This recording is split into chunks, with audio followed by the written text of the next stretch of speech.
একের পর এক মিসাইল হামলা, বিস্ফোরণের শব্দে কেঁপে উঠছে চারপাশ। যেন মুহূর্তেই পরিণত হয়েছে ডেড সিটিতে। যেখানে জীবনেরই নেই নিশ্চয়তা, সেখানে পরিবারের সাথে ঈদ উদযাপন যেন কেবলই দুঃস্বপ্ন।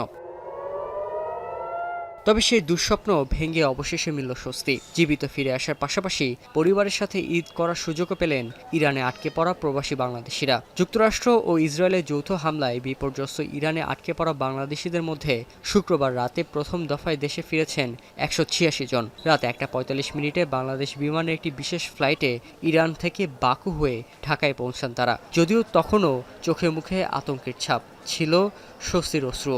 স্বজনদের কাছে পেয়ে যেন পূর্ণতা পেল ঈদের আনন্দ। তোর মার সাথে ঈদ করার ইচ্ছা ছিল, আমি আমার কাছে আসছি, আমার সাথে ঈদ করবো, এটাই বড় কথা। বুমগুলা মারতো, অনেক সাউন্ড হইতো, আপনার বিল্ডিং এর গ্লাস ফাইটা যেত। অনেক বাঙালি ভাই না খাইয়ে ভরে রয়েছে, কোনো কাম কাজ নাই।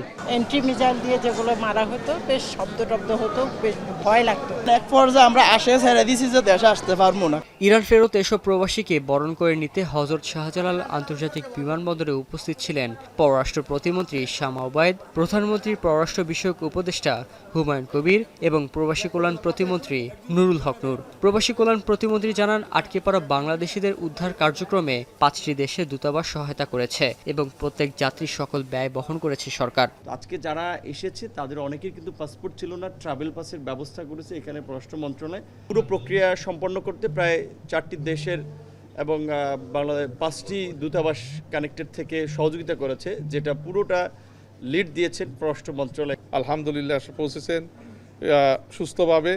এটার জন্য একটা যৌথ উদ্যোগ আমাদের দূতাবাসগুলো প্রত্যেক জায়গায় যেখানে অনেক ঐক্যবদ্ধভাবে যেখানে কোঅর্ডিনেট করার দরকার, মানে সর্বোচ্চ কোঅর্ডিনেশন দিয়েছেন। এদিকে পররাষ্ট্র প্রতিমন্ত্রী জানান, এখনও যারা সেখানে আটকা পড়া আছেন তাদের ফিরিয়ে আনতে চার্টার্ড ফ্লাইটের ব্যবস্থা সহ প্রয়োজনীয় সবকিছুই করা হচ্ছে। ওখানে যুদ্ধের কি অবস্থা, ওখানে পরিবেশ কি অবস্থা, সেইটা বিচার করে তারা যদি আসতে চায় তাদেরকে আমরা যত ধাপ লাগে তত ধাপেই যতগুলো চার্টার প্লেন লাগে আমরা তাদেরকে নিয়ে আসবো। এর আগে বাহরাইনের বাংলাদেশ দূতাবাসের উদ্যোগে গালফ এয়ারলাইন্সের একটি বিশেষ চার্টার্ড ফ্লাইটে শুক্রবার সন্ধ্যায় দেশে ফেরেন আরও ২৮২ জন প্রবাসী বাংলাদেশি। শাহরিয়ার জামান পুলক, এখন ঢাকা।